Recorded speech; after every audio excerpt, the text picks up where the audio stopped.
श्रोतेहो नमस्कार. ऐसी अक्षरे रसिके या कार्यक्रमामध्ये मराठी साहित्याची पहाट ही मालिका आपण ऐकतोय. आज ख्रिस्त पुराणाविषयी सुनंदा भोसेकर यांच्याकडून. मराठी भाषाच्या दिनाच्या आसपास फादर थॉमस स्टीफन्स यांच्या जैसी हरळा माझी रत्नकिळा की रत्ना माझी हिरा निळा, तैसी भाषा माझी चोखाळ भाषा मराठी, जैसी पुष्पा माझी पुष्प मोगरी की परिमळा माझी कस्तुरी, तैसी भाषा माझी साजिरी मराठीया. या ओळी संदेशांमध्ये फिरायला लागतात. या ओळी लिहिणारा फादर स्टीफन्स कोण याविषयी कुतूहल वाटायला लागते. तर आजचा भाग या फादर स्टीफन्स यांच्याविषयी. थॉमस स्टीफन्स यांचं नाव मराठी वाङ्मयात प्रामुख्यानं घेतलं जातं ते त्यांच्या ख्रिस्तपुराण या महाकाव्यासाठी. ते मूळचे इंग्लंडमधले जेसुईट पंथाचे मिशनरी. रोमन कॅथोलिक चर्चचा हा एक धार्मिक पंथ आहे. वयाच्या 30व्या वर्षी फादर स्टीफन्स ऑक्टोबर 1579 पोर्तुगीज गोव्यात आले.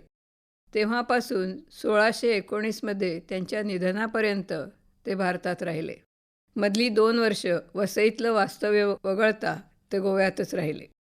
गोव्यात त्यावेळी पोर्तुगीज मोठ्या प्रमाणावर धर्मांतरं करत होते. धर्मांतरितांना त्यांच्या जुन्या धर्माचं पालन करायला आणि जुन्या धर्मग्रंथांचं पठण करायला मनाई होती.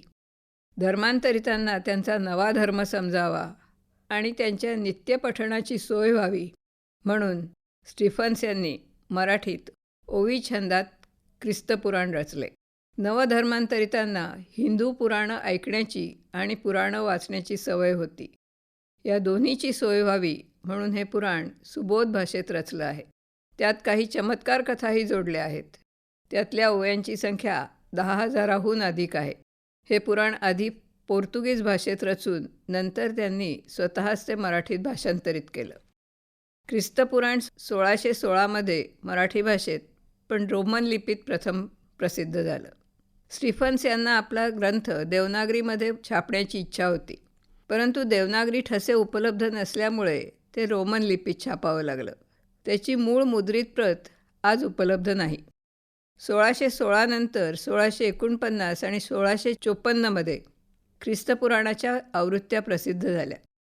3ऱ्या आवृत्तीनंतर ते चलनातून नाहीसं झालं. ते 250 वर्षांनी छापील स्वरूपात उपलब्ध झालं. त्याच्या अनेक प्रतींवरून 1907 ही आवृत्ती निघाली. तीही आज दुर्मिळ आहे.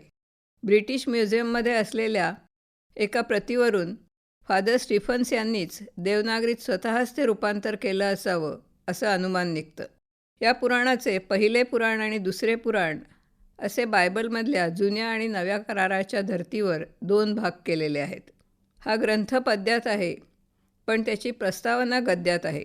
त्यावरून 16व्या शतकाच्या आरंभी गोव्यात बोलल्या जाणाऱ्या मराठीचा अंदाज येतो. कोकणी भाषेवरही त्यांचं चांगलं प्रभुत्व होतं.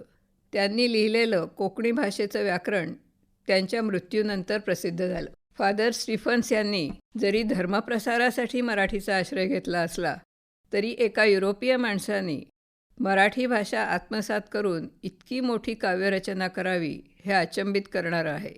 इतकंच नाही तर त्यातून व्यक्त होणारा मराठी भाषेचा अभिमान संत कवींच्या तोडीचा आहे. काही लॅटिन आणि पोर्तुगीज शब्दांना मराठी शब्द पुरवले आहेत. ख्रिस्ती धर्माची तत्त्व न सोडता येशू ख्रिस्ताला पौरात्य वेश चढवण्याची कामगिरी फादर स्टीफन्सनी यशस्वीपणे पार पाडली आहे. मराठी साहित्याची पहाट या मालेमध्ये ख्रिस्तपुराण याविषयी सुनंदा भोसेकर यांचा लेख आत्ताच आपण ऐकला.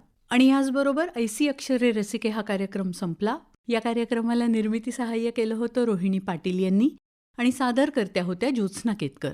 पुन्हा भेटूया उद्याच्या भागात. नमस्कार.